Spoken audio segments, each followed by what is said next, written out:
പെർസെൻറ്റേജിലെ ഒരു ക്വസ്റ്റ്യൻ ആണ് നമ്മൾ ചെയ്യുന്നത്.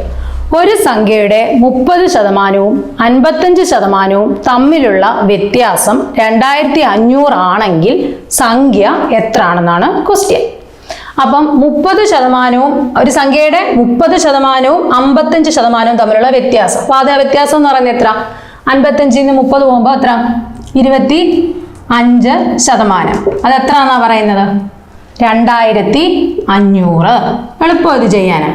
അപ്പം നമ്മൾ ആ സംഖ്യ കണ്ടുപിടിക്കുക. അപ്പൊ എങ്ങനെയാ? 100% എന്നുള്ളതാണ് നമ്മൾ കണ്ടുപിടിക്കേണ്ടത്. അപ്പൊ എന്ത് ചെയ്താൽ മതി? നമ്മളങ്ങ് ക്രോസ് മൾട്ടിപ്ലൈ ചെയ്താൽ മതി. അപ്പൊ എന്ത് ചെയ്യണം?